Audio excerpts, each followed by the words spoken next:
Break के बाद एक बार फिर से आपका स्वागत है। मैं प्रभु सेवक तेरा हूं, आया तेरे दर पर अपने तमाम दुखों को हारवाने, और सिर्फ इतना कहने कि बाबू मुझे कुछ नहीं आता, मुझे कुछ नहीं पता, लेकिन जो शक्ति, जो इच्छा शक्ति आज मैं अपने दर्शकों को बताना चाहूंगा मुझे इस वक्त मिल रही है, शायद उसे भी आप महसूस कर रहे होंगे। मैं शायद इतना ज्ञानी नहीं हूं कि मैं कुछ भी दाती जी के कहूं कि उनके सम्मान में कुछ कह सकूं, उनके बारे में, उनके ज्ञान को शायद छू भी ना सकूं, उस परछाई तक ना जा सकूं, लेकिन वो तेज मुझे अंदर से महसूस हो रहा है, उसे शायद आप भी महसूस करेंगे। लेकिन यहां हम जानेंगे गणेश चतुर्थी की पूजन विधि कैसे करा जाए, कौन सी वो सरल विधि है जिससे गणपति खुश हो जाए, हमारे यहाँ पूरी तरह से स्थापित हो जाए और हमारे तमाम दुखों को हर लें। बड़ा सरल विधि विकी कि ज्यादा इसमें कहीं भी विकी टेंशन। सुबह जल्दी प्रातःकाल नित्य क्रम से स्नान हो, 6:10 का मुहूर्त मैंने बताया, 6:10 के 8:10 के बीच में अपने सामर्थ्य अनुसार पीतल, तांबा, चांदी, सोना या फिर मिट्टी की गणपति की प्रतिमा ध्यान रखें पूर्व या उत्तर दिशा में स्थापित करें। चौकी पर पीला वस्त्र लगा ले और श्रद्धापूर्वक स्थापना करें। एक बात का विशेष ध्यान रखें, गणेश जी की बड़ी प्रतिमा के साथ में छोटी अष्टधातु की या चांदी की छोटी उत्सव मूर्ति जरूर रखना चाहिए, उसका बहुत लाभ है, जिसका हर रोज श्रद्धापूर्वक अभिषेक करें। गणेश जी के नीचे पीले अक्षर स्वस्तिक बना ले और चारों खानों में चावल रखकर उसके दाहिने खाने में शिव जी और बाएं खाने में पार्वती जी की मूर्ति सुपारी के रूप में स्थापित कर दें। बहुत सुंदर है। चौकी पर चारों कोनों पर केले के स्तंभ रख दें। गणपति के दाएं 2 कलश रखें, एक रुद्र और एक वरुण का स्थापित करें। पूजा स्थान को सुंदर रंगोली से सुशोभित करें और गणपति को पीली पगड़ी पहनाना बहुत सुंदर रहेगा। ये 10 दिन लगातार पीली पगड़ी पहनाना बहुत शुभ और बहुत अनुकूल माना गया। चौमुखा घी का दीपक जलाए, श्रद्धापूर्वक पंचोपचार पूजन करें, धूप दीप नैवेद्य पुष्प और अक्षत अर्पित करें और हर रोज ओम गंग गणपतये नमः इस मंत्र का जाप करते हुए भगवान गणपति की आराधना करें। एक बात ध्यान रखिए, 21 लड्डुओं का भोग लगाना बहुत शुभ माना गया। जब 21 लड्डू का भोग लगाए, 5 लड्डू मूर्ति पे छोड़ दे, 5 लड्डू सदाचारी ब्राह्मण को दान में दे और बाकी जो प्रसाद बचा है वो आपस में भक्तों में बांट दे। गरीब और जो जरूरतमंद लोगों को भोजन कराएं, उन्हें श्रद्धानुसार दक्षिणा दें।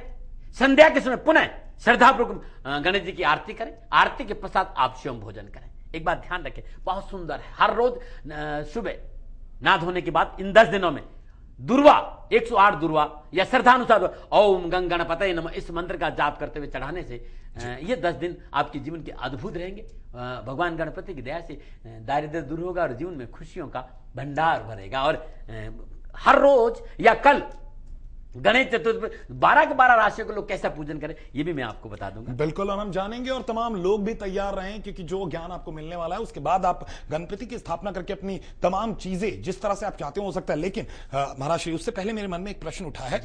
इंसान गलतियों का पुतला है, त्रुटियां हो जाती हैं। जिस तरह से आपने पूजन विधि बताई, कहीं ना कहीं कुछ ना कुछ छूट शायद किसी ना किसी से हो सकती है, तो कोई ऐसा उपाय? इसी का नाम मनुष्य है जी। कुछ भी छूट जाए, भाव नहीं छूटना चाहिए। सब कुछ पूजा सारी छूट सकती है, भाव नहीं, भाव को पकड़ रहे, बाकी चीजों कोई तकलीफ नहीं है। कई बार लोग मेरे से कहते हैं दाती महाराज आप ऐसे बोलो, मैं कह देता हूं कि मंदिर में कई बार जूता पहन के चल जाओ, मन को बाहर छोड़ के आ जाओ, क्योंकि मन ही मनुष्य मोक्ष और बंधन का कारण है। ये मन तुम्हारे भीतर में खुरापात पैदा करेगा। पवित्र हृदय से पुकारा गया प्रत्येक क्षण प्रभु आपको कल्याण का मार्ग खोल देता है। इसलिए श्रद्धा भाव से कुछ भी नहीं, आप गणपति का घी का दीपक जलाकर दुर्वा, मतलब आप देखो ना खुश खाली दूब घास से प्रसन्न हो, और कुछ नहीं मांगा उन्होंने, घास। ओम गंग गणपतये नमः इस मंत्र का जाप करते यदि दुर्वा अर्पित कर देते हैं तो आपकी मनोकामना पूरी हो जाए। बिल्कुल, और अमरदीप कौर है हमारे साथ सिरसा से। अमरदीप जी, स्वागत है आपका। हाँ जी, मेरा डेट ऑफ बर्थ है 6 दिसंबर 1971 जी। सुबह 3:50 मुक्तसर का जन्म है मेरा जी। ओम नमो नारायण। सवाल करें आप।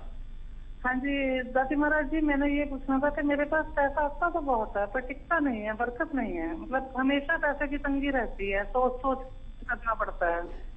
कभी ऐसा नहीं हुआ भी हाँ मेरे पास अंदर खूब पैसे पड़े। चिंता मत करिए, मैं आपके साथ हूँ, मैं आपके साथ हूँ। अब बरकत होगी, अब बरकत होगी, क्योंकि आपका तुला लगन है और आपकी कर्क राशि, केतु और चंद्रमा 10वें स्थान में विराजमान है, शनि आपका 8वें घर में है, सूर्य और बृहस्पति दूसरे घर में विराजमान है, और जिसके के घर योगा शुक्र की इस समय दशा है, और ये दशा अभी आपको रहेगी। बरकत के लिए सुंदर उपाय है जो आप कर देते हैं तो आपके लिए बहुत अच्छा रहेगा, और ये उपाय रामबाण है।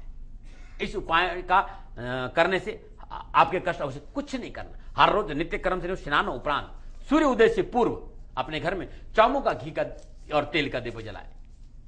हर रोज एक माला गायत्री की और एक पाठ दशरथ का स्तोत्र का नियमित करके देखिएगा, घर में बरकत होगी और परेशानियों का निवारण हो जाएगा। नमो नारायण। और बिल्कुल हमारे साथ हमारे एक और दर्शक जुड़े हैं जो भगत हैं दाती जी महाराज के, और फिर से वही समस्याएं, वही परेशानी, लेकिन भाव के साथ। और हम कहेंगे जो गुरु को नहीं पूज सकता तो सबसे पहले गुरु की पूजा, फिर भगवान की पूजा, और इसीलिए तमाम चीजें बनाई गई हैं, इस गुरु के लिए ही तमाम चीजें बनाई गई हैं। इन गुरुओं को आशीर्वाद से ही आप तमाम चीजें पा सकते हैं। तो हम चाहेंगे कि आप सबसे पहले गुरु को नमस्कार करें, फिर भगवान तक आपकी आवाज पहुंचेगी। भरत बताएं क्या जानना चाहते हैं? पानीपत से हमारे साथ हैं भरत जी। भरत महाराज, नमो नारायण, नमो नारायण, ओम नमो नारायण। सवाल करें, मैं जवाब दूंगा। हाँ, मेरा डेट ऑफ बर्थ है 8 अक्टूबर 1971। समय? समय 2:45 दोपहर। 2:47 दोपहर का। कहाँ का जन्म है? पानीपत। सवाल करें अब आप। हाँ दाती महाराज, समय कोई ठीक नहीं चल रहा, पैसा टिकता नहीं है। जी जी। और और बहुत करता हूँ, लेकिन काम क्या कर रहे हैं भरत जी? क्या काम कर रहे हैं आप? हैंडलूम का बिजनेस है। हैंडलूम का है ना? जी, अच्छा जी। देखिए, मकर लगन है, मंगल और राहु लगन में है, इसमें बृहस्पति की दशा है। और गणनाओं की बात करें तो वृषभ राशि है आपकी, और बृहस्पति राशि में इसमें बृहस्पति गोचर कर रहा है। और आपकी संपूर्ण ग्रह योगायोग की बात करूं तो जो मुख्य ग्रह वो द्विद्वादश योग में बैठे, जो मुख्य ग्रह है वो द्विद्वादश योग यात्री एकादश संबंध बना रहे हैं। और ये संबंध बरकत के दृष्टिकोण से ठीक नहीं। छोटा सा उपाय, घर में संपूर्ण श्री यंत्र की स्थापना कर दीजिए।